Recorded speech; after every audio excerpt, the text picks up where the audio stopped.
now for a few tales from the road. I'm Doug Wallace from TravelRight.Today. Welcome to today's episode. I can't afford to hire somebody to introduce me, so I have to introduce myself. So embarrassing. Let's begin today with a little advice on how to stay healthy on the plane. How many times has this happened to you? You have a fabulous vacation, then you get sick the second you get home. Here's what I got. Number 1, accept the fact that your hands are filthy dirty. From the security bins that everybody puts their shoes into, from the armrests, from baggage cart handles, and never, ever touch your face. I see so many people scratching their eyes, rubbing their face, fingers in their mouth. Keep your fingers away from all mucous membranes, particularly if you're one of those licky page turners.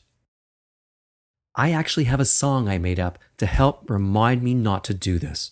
It's called Don't Put Your Fingers in Your Eyes or in Your Bum. Don't put your fingers in your eyes or in your bum. Number 2, immediately after boarding, wipe down armrests and your tray table, especially the latch, with a disinfecting towelette. Offer one to anyone who stares at you. The seat pocket in front of you, a cesspool of germs. Never touch anything in it. Never put anything in it. Number 3, never take off your shoes. The carpet on the airplane is covered with molecules of poo, and worse. Number 4, only drink water you could see is actually coming from a bottle. Never drink the coffee or tea, regardless of how good it smells first thing in the red-eye morning. The water holding tanks on airplanes are seldom cleaned and never replaced. Just bring your own water, yeah? Number 5, are you still dabbing antibiotic ointment in your nostrils? You can stop. It's a myth. So, where have you been this week? Making every holiday minute count, I hope? Hopefully not sleeping in the car again? Never mind. I've been sleeping around Toronto for the past year, reviewing hotels for the London Telegraph. And I spent the other night at the new Anndore House on Charles Street East. This is the new cool gathering spot at Yonge and Bloor for all those cool condo people. The bar, sleek and sexy. Constantine restaurant, amazing. It's like a Mediterranean food fest from Chef Craig Harding from Campagnolo and La Palma. Absolutely delicious. The hotel rooms are designed like an industrial loft with exposed electrical and exposed brick, white tiled bathrooms, gold industrial style fixtures. It's all quite splash, and there's lots of space. Techies will like the hotel app. You use it to see what's happening in the neighborhood, or control the lighting, or watch TV, or order a sandwich, or whatever. For the lo-fis, that's me. There's a little record player and a few albums. It's a really fun stay. Rooms from $200, and you can book at theanddorehouse.com. Do you need a little hit of luxury today? Like right now? How about a nice carry-on to replace the nylon gym bag you're using? I'm saving up for the leather-trimmed Quartermaster that's by a company called Ebby Rane.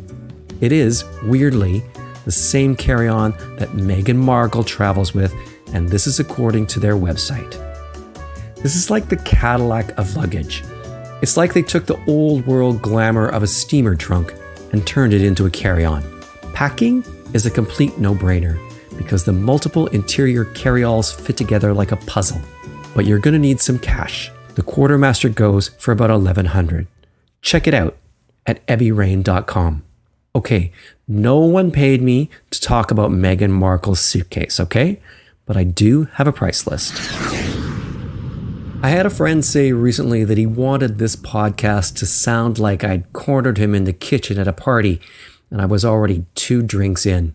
So I think I need to talk about gin. I wrote a story recently for inmagazine.ca that covers the craft gin craze coming out of Northern Ireland. So much so that gin jaunts will soon replace whiskey walks as the walking tour of choice in Belfast. We drank our way through a variety of homegrown Irish gin one Saturday afternoon in Belfast and still lived to, actually eat dinner properly. The gin highlight, though, was a visit to Radamon Estate Distillery. This makes Northern Ireland's first premium craft gin called Short Cross. The estate itself dates back to 1666, but the distillery is just a few years old. The gin is beautiful.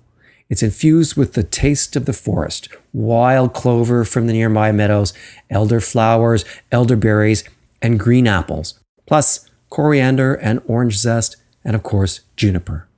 They popped a little bottle of it into my pocket, which I tried not to drink in the car, and succeeded!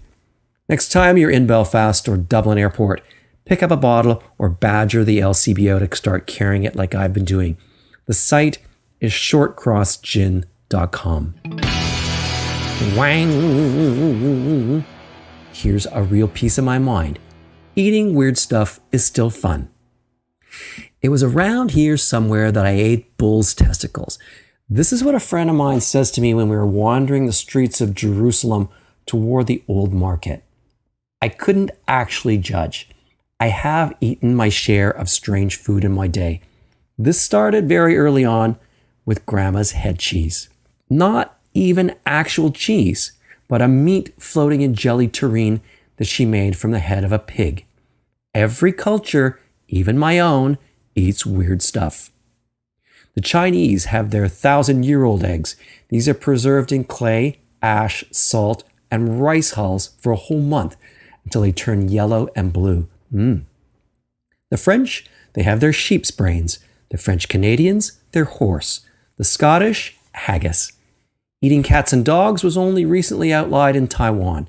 How about rotten shark? This is Iceland and Greenland's cured shark dish. I'm merely scratching the surface here. I didn't have to force it down, but my first bite of barbecued beetle larvae while wandering through Ecuador with G Adventures took a conscious effort. It was rich and juicy and tasted just like pork. You thought I was going to say chicken, didn't you? It could have used some red wine. Washing things down with red wine is my approach to eating absolutely anything that presents a challenge. This always works. So, whenever I find myself tempted to judge another country by what they're putting in their mouths, I think back to Grandma's head cheese. One culture's delicacy is another one's ew. And that's a piece of my mind, however small. I guess today's moral is think outside the taste bud box. When in Rome, right? We can get into the deep fried guinea pig another day. I'm not kidding. That's it for today. As you head toward cocktail hour and then turn down, never turn cocktail hour down. That's good advice. Find even more travel inspiration at TravelRight.Today. Thank you for listening, and please don't forget to subscribe.